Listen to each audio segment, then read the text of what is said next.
Alright जी, अब जो standard हम करने जा रहे हैं बहुत इंपॉर्टेंट स्टैंडर्ड है when it comes to the SPR exam. और ये वो स्टैंडर्ड है जो कि आपने F7 में भी नहीं पढ़ा, यानी this is something specifically related to the SPR, share based payment, IFRS 2, a very important standard, लेकिन आसान स्टैंडर्ड है, लॉजिकल स्टैंडर्ड है, समझना काफ़ी आसान है और पेपर के लिए भी इम्पोर्टेंट है। लेकिन सबसे पहले तो जिस तरह हम हर स्टैंडर्ड स्टार्ट करते हैं तो बैकग्राउंड समझते हैं, इस स्टैंडर्ड का भी हम बैकग्राउंड समझेंगे पहले। जब कंपनी कोई गुड्स या सर्विसेज बाय करती है तो उन गुड्स या सर्विस के अगेंस्ट कंपनी को क्या करना होता है, कंपनी को पेमेंट करनी होती है, यानी कॉन्सिडरेशन जो है वो ट्रांसफर करनी। अब कॉन्सिडरेशन का जो सबसे इजीएस्ट फॉर्म यानी सबसे कॉमन फॉर्म जो कि हमारे पास वर्ल्ड वाइड अवेलेबल होता है वो तो कैश ही अवेलेबल है। कि जब कंपनी कोई गुड्स बाय करेगी या सर्विसेज बाय करेगी, जब पेमेंट करनी होगी तो कंपनी कैश की फॉर्म में कर देगी, यानी कैश या बैंक एक ही बात है, हम दोनों का एक ही कॉन्टेक्स्ट में ले रहे हैं। लेकिन कंपनी के पास जो है वो एक और फैसिलिटी भी अवेलेबल है, एक और सोर्स भी अवेलेबल है जिसके थ्रू कंपनी गुड्स और सर्विसेज के अगेंस्ट पे कर सकती है, और वो है जनाब शेयर बेस्ड पेमेंट, यानी कंपनी पे कर सकती है थ्रू शेयर्स। अब ये दो टाइप्स की शेयर बेस्ड पेमेंट आपके पास हो, या तो कंपनी शेयर्स या शेयर ऑप्शंस दे देगी, इसको हम कहते हैं कि ये equity settled share based payment है। यानी मिसाल के तौर पे कंपनी जो है वो गुड्स या सर्विसेज ले रही है और बदले में एक्सचेंज में कंपनी अपने शेयर्स दे दे। बिल्कुल पॉसिबल है, क्योंकि शेयर जो है वो उसकी स्टॉक मार्केट के अंदर एक वैल्यू होती है। आपको अगर कंपनी शेयर देगी तो आप बाहर जाके मार्केट के अंदर वो शेयर सेल कर सकते हैं, और जिसको आप सेल करेंगे उसके अगेंस्ट आपको पैसे मिलेंगे। तो शेयर्स जो है उसकी तो एक वैल्यू होती है, यानी वो पैसे आप रिकवर कर सकते हैं थ्रू शेयर्स। और सेकंड चीज जो आपके पास है वो ये कि कंपनी आपको कैश ही पे करे, लेकिन वो कैश बेस्ड हो शेयर प्राइस पर। इसको हम कहते हैं जनाब cash settled share based payment. यानी कंपनी कैश पे करेगी but that cash will be based on the share price. अब जाहिर बात है शेयर प्राइस तो चेंज होती रहती है, तो कंपनी की ऑब्लिगेशन भी अकॉर्डिंगली चेंज होती रहेगी।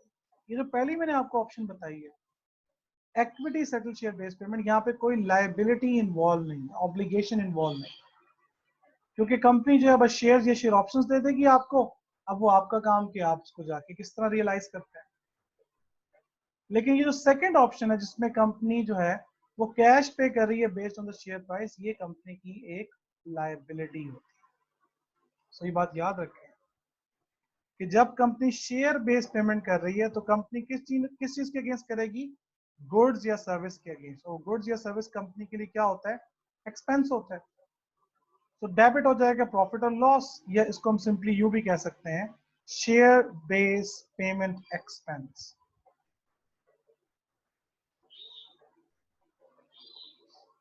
एंड क्रेडिट क्या होगा, अब क्रेडिट तो नॉर्मली जब कैश पे कर रहे होते हैं तो आप कैश को क्रेडिट करते हैं। मिसाल के तौर पर अगर आप परचेजेस करते हैं तो परचेजेस डेबिट कैश क्रेडिट, ये परचेज रेवेन्यू एक्सपेंडिचर ही होता है। परचेज जाके आपके पास स्टेटमेंट ऑफ प्रॉफिट और लॉस में कॉस्ट ऑफ सेल में ही रिकॉर्ड होता है। तो हम डेबिट कर रहे हैं प्रॉफिट और लॉस को, और क्रेडिट किसको करेंगे, क्रेडिट यहाँ पे हो जाएगा या तो इक्विटी अगर कंपनी शेयर्स या शेयर ऑप्शंस दे रही है, और या फिर क्रेडिट हो जाएगा लायबिलिटी अगर कंपनी ने कैश पे करना है based on the share price. So ये तो सिंपल सी ट्रीटमेंट है आपके पास शेयर बेस्ड पेमेंट, कि अगर कंपनी गुड्स या सर्विसेज बाय कर रही है और इन एक्सचेंज कंपनी या तो शेयर दे देगी या शेयर ऑप्शंस दे देगी, या फिर कैश पे करेगी based on the share price. ये सिंपल कॉन्सेप्ट है शेयर बेस्ड पेमेंट का। अब इनमें कौन कौन सी ट्रांजैक्शंस जो है वो नहीं आती, transaction with an employee in their capacity as a shareholder. ठीक है, Transactions where equity instruments are issued in exchange for control of an acquiry in a business combination. यानी जब आप सब्सिडरी को एक्वायर कर रहे होते हैं ना, तो सब्सिड कंसोलिडेशन में हमने पढ़ा था F7 के अंदर कि कंसिडरेशन की डिफरेंट फॉर्म्स होती हैं, cash, contingent consideration, deferred consideration, loan notes और शेयर एक्सचेंज भी होती है। तो जब हम कंसोलिडेशन के अंदर शेयर एक्सचेंज की बात कर रहे हैं, यानी बिजनेस कॉम्बिनेशन के अंदर शेयर एक्सचेंज की बात कर रहे हैं, वो अकॉर्डिंग टू IFRS 3 और अकॉर्डिंग टू IFRS 10 डील होती है। या फिर share based payment transaction in which an entity receives और एक्वायर्ड गुड्स और service under a contract to buy or sell a non-financial item that is within the scope of IFRS on financial instruments, which is IFRS 9. So otherwise अगर आप goods और services के against पे कर रहे हैं, यानी रूटीन ट्रांजैक्शंस में, उसके अगेंस्ट अगर आप शेयर इशू कर रहे हैं, तो फिर वो आपके पास IFRS 2 के अंदर फॉल करेगा। टाइप्स ऑफ ट्रांजैक्शंस की अगर हम बात करें, तो सबसे पहले आपके पास है equity settled share based payment, यानी जिसमें कंपनी शेयर्स या शेयर ऑप्शंस देगी, लेकिन company will not be paying any cash. Cash settled share based payment के अंदर कंपनी कैश पे करेगी, but that cash will be based on the share price. और तीसरी भी एक टाइप होती है शेयर बेस्ड पेमेंट की, जिसको हम कहते हैं हाइब्रिड ट्रांजैक्शन, हाइब्रिड इंस्ट्रूमेंट्स, जिसमें ऑप्शन होती है कि या तो आप कैश ले लें या आप शेयर्स ले लें। जिसमें आपको याद होगा F7 में आपने पढ़ा था फाइनेंशियल इंस्ट्रूमेंट्स में कंपाउंड इंस्ट्रूमेंट्स, कन्वर्टेबल, जिसको आप स्प्लिट करते थे बिटवीन डेट एंड इक्विटी, वही प्रिंसिपल यहाँ पर अप्लाई होता है। सो तीन टाइप्स के आपके पास जो है वो शेयर बेस्ड पेमेंट है। एक आपके पास equity settle share based payment है, एक आपके पास cash settle share based payment है, और एक आपके पास हाइब्रिड इंस्ट्रूमेंट्स। अब सबसे पहले हम बात करेंगे accounting for equity settle share based payment. Accounting for equity settle share based payment, देखिए equity settle share based payment, जैसा अभी मैंने आपको बताया कि कंपनी शेयर या शेयर ऑप्शंस इशू कर रही है, शेयर या शेयर ऑप्शंस दे रही है। और क्यों दे रही है? क्योंकि कंपनी को क्या करना है, कंपनी को पेमेंट करनी है, और वो पेमेंट शेयर बेस्ड होगी। पेमेंट क्यों करनी है? क्योंकि कंपनी गुड्स या सर्विसेज बाय कर रही है, और एज अ रिजल्ट कंपनी उनको शेयर्स या शेयर ऑप्शन दे रही है, जिसको हम कहते हैं जनाब equity settle share based payment. Equity settle का मतलब ये है कि हम कंसिडरेशन के अंदर इक्विटी दे रहे हैं, इक्विटी से सेटल कर रहे हैं पेमेंट की रिस्पॉन्सिबिलिटी। एंट्री क्या होगी? डेबिट एक्सपेंस के एसेट, क्योंकि जब हम गुड्स और सर्विस बाय करेंगे तो डेबिट हो जाएगा simply share based payment expense, या हम इसको इस तरह भी लिख सकते हैं कि डेबिट प्रॉफिट और लॉस, और क्रेडिट क्या हो जाएगा? इक्विटी हो जाएगा। देखिए ये बात याद रखिएगा कि जब कंपनी ऑप्शंस दे रही है, तो ऑप्शंस का मतलब ये नहीं होता कि शेयर कैपिटल और शेयर प्रीमियम, क्योंकि अभी तक तो वो ऑप्शन होती है, और उसको हम रिकॉर्ड करते हैं अदर कंपोनेंट्स ऑफ इक्विटी में, अदर कंपोनेंट्स ऑफ इक्विटी, ठीक है। लेकिन जब कंपनी एक्चुअली शेयर इशू कर देती है, एक्चुअल शेयर्स आर इशूड, जब कंपनी एक्चुअली शेयर इशू कर देती है, तब एंट्री क्या होती है? डेबिट हो जाता है अदर कंपोनेंट्स ऑफ इक्विटी, यानी वो जो रिजर्व आपने क्रिएट किया होता है अदर कंपोनेंट्स ऑफ इक्विटी में, वो खत्म हो जाता है। क्रेडिट आप कर देते हो शेयर कैपिटल, क्योंकि अब एक्चुअली शेयर इशू हो रहे हैं अप टू पार वैल्यू, और अगर अबव पार वैल्यू है तो फिर आप शेयर प्रीमियम को क्रेडिट करते हैं। ये तब एंट्री होगी जब आप शेयर ऑप्शंस एक्सरसाइज हो जाए और उसकी जगह आप क्या इशू कर रहे हैं? शेयर इशू कर रहे हैं। जब तक वो ऑप्शन पड़ी रहेंगी तब तक वो अदर कंपोनेंट्स ऑफ इक्विटी में रिकॉर्डेड रहेंगे। अब ये जो आप कलरफुल सा एक नीचे फॉर्मूला देख रहे हो, ये कलरफुल सा फॉर्मूला किस चीज को शो करता है? कि ये जो आपने share based payment expense find out करना है, और ये जो आपने कॉरस्पॉन्डिंग इक्विटी फाइंड आउट करनी है, ये कैसे करना है? So estimated number of employees entitled to the benefits multiply by number of instruments per employee multiply by the fair value per instrument at grant date multiply by proportion of the vesting period elapsed at year end। अब ये जो wording लिखी हुई है ये मैंने आपको समझाया। देखिए मैंने अभी आपको बताया कि कंपनी ऑप्शंस देगी या कंपनी शेयर इशू करेगी अगेंस्ट द गुड्स और सर्विसेज जो कि उसने बाय की। अब हमारे पास जो मोस्टली एग्जांपल हमें बुक्स में या पेपर में नजर आती हैं वो सर्विसेज वाली ही एग्जांपल होती हैं। फॉर एग्जांपल डायरेक्टर्स को as part of remuneration shares दे रहे हैं। मिसाल के तौर पे मैं एक कंपनी का डायरेक्टर हूं और बड़ा सक्सेसफुल डायरेक्टर। कंपनी चाहती है कि मैं जो है वो रिटेन हो जाऊं कंपनी के अंदर और किसी और कंपनी में मूव ना करूं। तो कंपनी मुझे क्या करती है, थोड़ा लालच देती है, थोड़ा सेल्फ इंटरेस्ट, थोड़ा सा फाइनेंशियल बेनिफिट कि आपको हम 1000 ऑप्शंस दे रहे हैं, शेयर ऑप्शंस। अगर आप कंपनी में नेक्स्ट 3 years तक रुक गए तो you will be able to exercise these options. और जाहिर बात है मुझे अगर ऑप्शंस मिल जाएंगी और मैं 3 साल कंपनी में रुका और कंपनी को फायदा भी पहुंचाया, कंपनी की शेयर प्राइस भी बढ़ जाएगी और फिर एक पॉइंट पे जाके मैं उन शेयर ऑप्शंस को एक्सरसाइज भी कर सकूंगा और उसके अगेंस्ट मुझे पैसे भी मिल जाएंगे, तो मेरे लिए तो ये एक एक्स्ट्रा बेनिफिट हो गया ना। तो मैं तो चाहूंगा कि मैं कंपनी में रुक जाऊं कि ताकि मैं शेयर्स वाली फैसिलिटी को अवेल कर सकूं। लेकिन जब कंपनी ये ऑफर देगी टू द एम्प्लॉइज या directors, so not everyone is going to stay within the company. मिसाल के तौर पे कहा कि अगर आप कंपनी में अगले 3 साल तक रुक गए तो हो सकता है कुछ लोग पहले साल ही छोड़ के चले जाएं, कुछ लोग दूसरे साल छोड़ के चले जाएं, कुछ लोग 3 साल कंप्लीट ही ना कर पाए। तो जो 3 साल कंप्लीट नहीं कर पाएगा वो तो इस ऑप्शन को एक्सरसाइज नहीं कर सकेगा।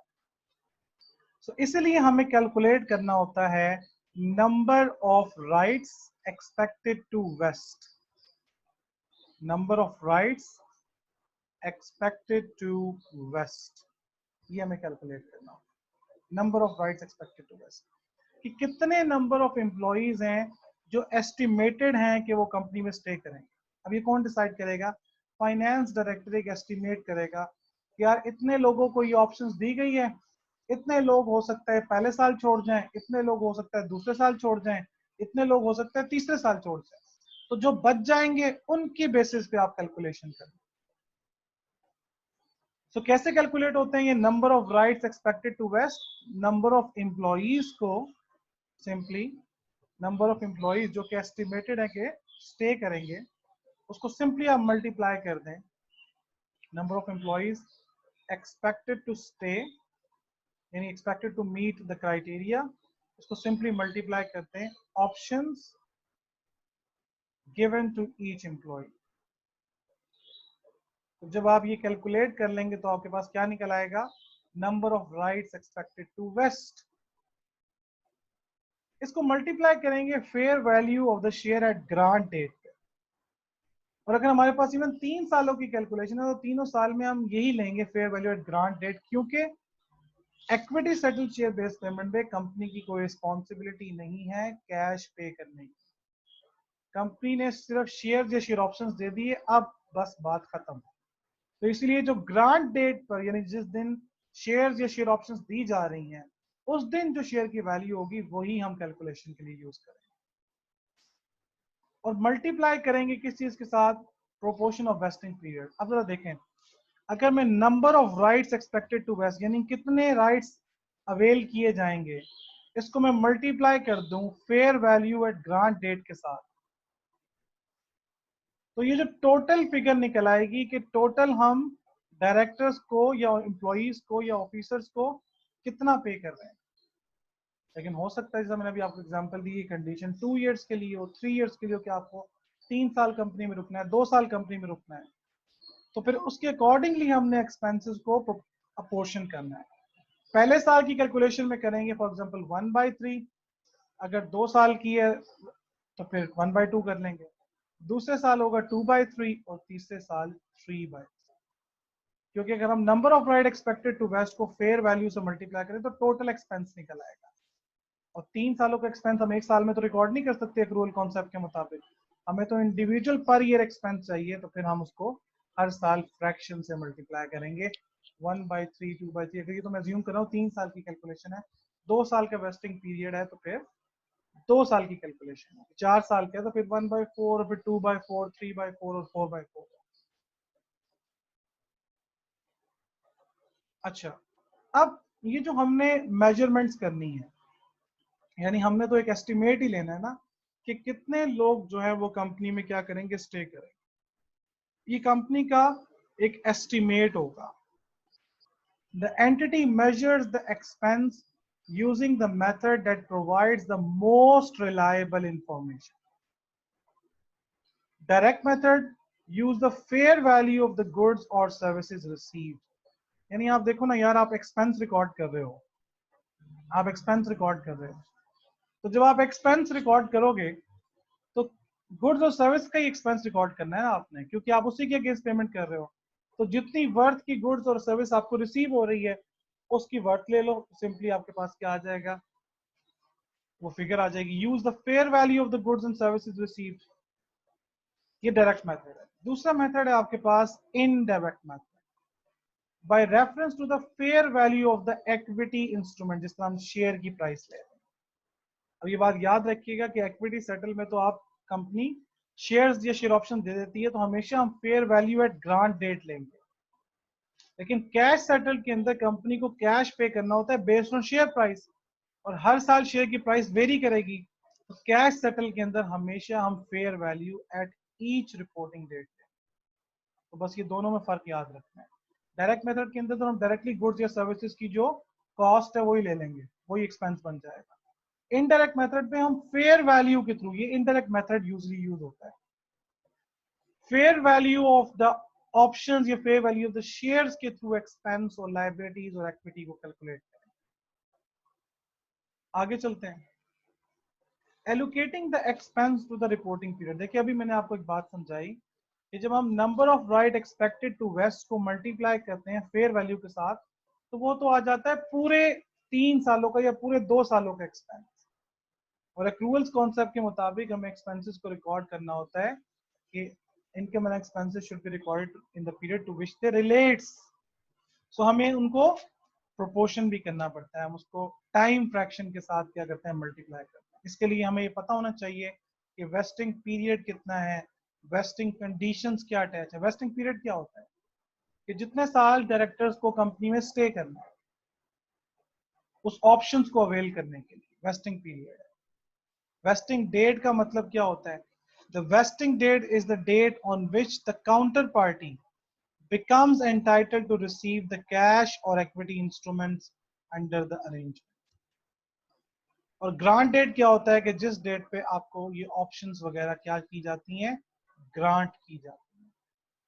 और वेस्टिंग कंडीशंस में दो टाइप्स की कंडीशंस होती हैं, आगे जाके हम पढ़ेंगे। एक मार्केट कंडीशंस है और एक नॉन मार्केट कंडीशन, ये भी आगे जाके भी हम डिस्कस करेंगे। So some equity instruments vest immediately, in other words the holder is unconditionally entitled to the instruments। यानी जब कोई कंडीशन नहीं है तो फिर तो इमीडिएटली वेस्ट हो जाएंगे। In this case the transaction should be accounted for full on the grant date. जिस दिन पे ग्रांट की अगर उसी दिन एक्सरसाइज हो गए तो बस उसी दिन पे सारा एक्सपेंस रिकॉर्ड हो जाएगा। However, when share options are granted the employee to the employees, there are normally conditions attached। जितना मैंने अभी आपको बताया कि specified number of years तक कंपनी में स्टे करना है। IFRS 2 states that an entity should account for services as they are rendered during the vesting period। यानी हमें उनको टाइम फ्रैक्शन करना पड़ता है, प्रोपोर्शन करना पड़ता है। The expense recognized at each reporting date should be based on the best estimate कि कितने rights expected to vest हैं। एग्जाम्पल देखेंगे तो हमें सारा कॉन्सेप्ट समझ में आ जाएगा। An entity has a reporting date of 31st December।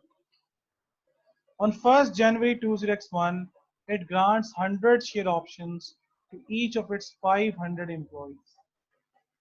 100 share options to each, और टोटल एम्प्लॉइज कितने हैं, 500 है। अब सिंपल कैलकुलेशन तो ये होगी कि 500 को 100 से मल्टीप्लाई करें और साथ जो भी हमें fair value at grant date available है उससे मल्टीप्लाई करें, टोटल एक्सपेंस आ गया। लेकिन ये तो इस असम्पशन की बेस पे होगा ना कि कोई कंडीशन भी अटैच नहीं है और सारे के सारे एम्प्लॉइज ऑप्शन भी अवेल करेंगे, जो कि पॉसिबल नहीं है। Each grant is conditional upon the employee working for the entity until 31st December 2003। यानी वेस्टिंग पीरियड कितना, उनको कंपनी में 3 साल तक रुकना है।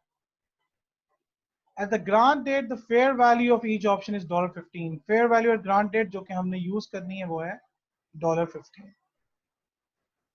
सो ये याद रखें कि अगर कोई कंडीशन अटैच ना होती, no condition and all rights are expected to waste,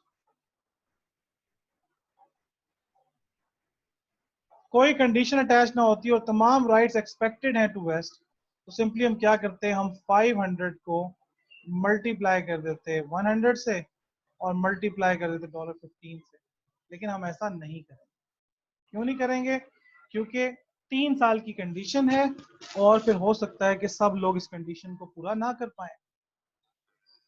During 2001, 20 employees leave and the entity estimates that a total of 20% of the 50 employees will leave during a 3-year period.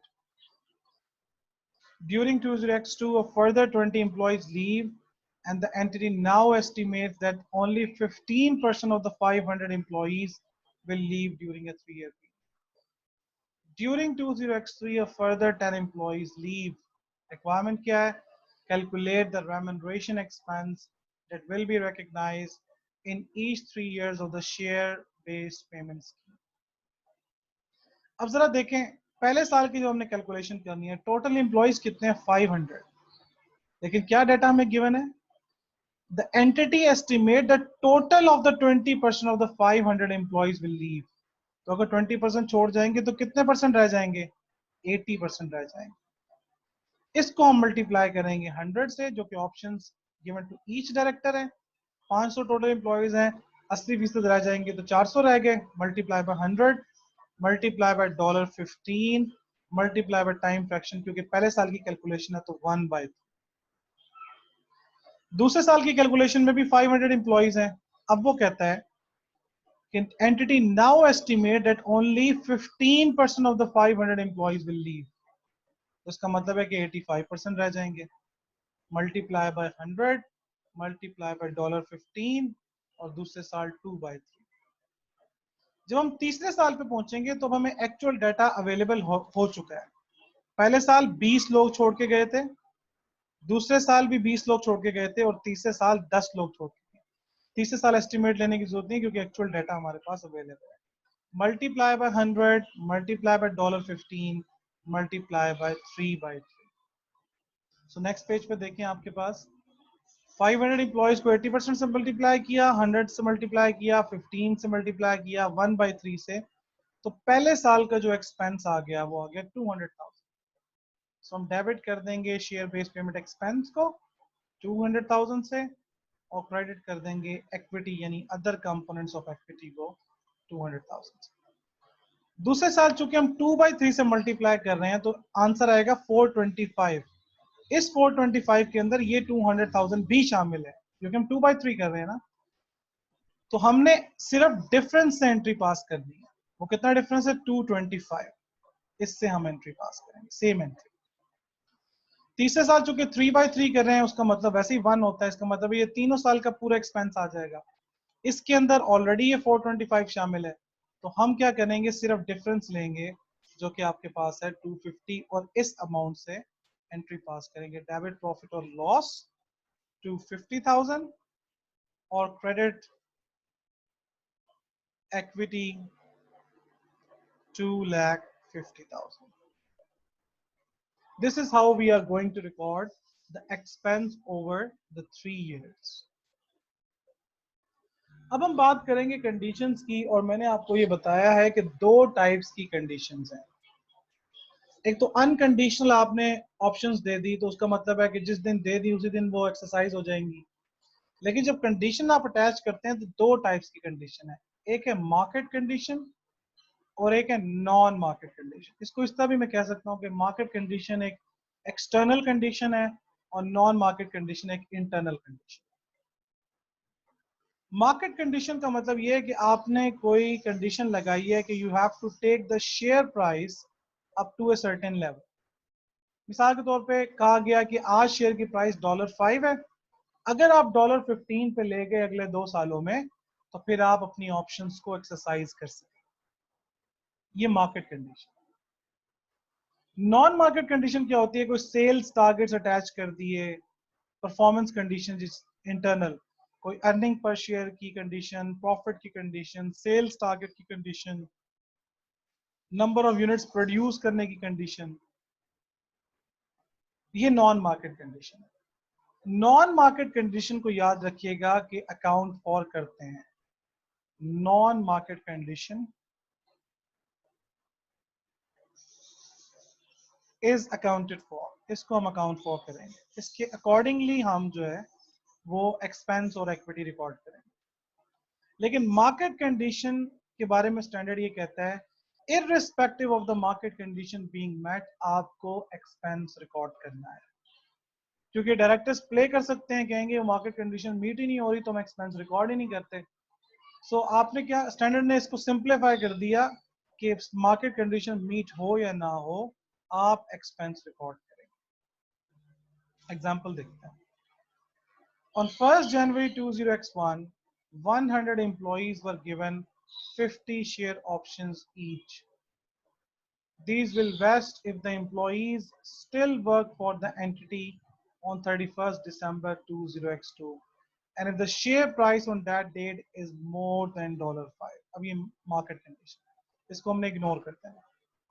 कितने employees हैं? 100 employees हैं total, और each employ को कितनी option दिए हैं? 50।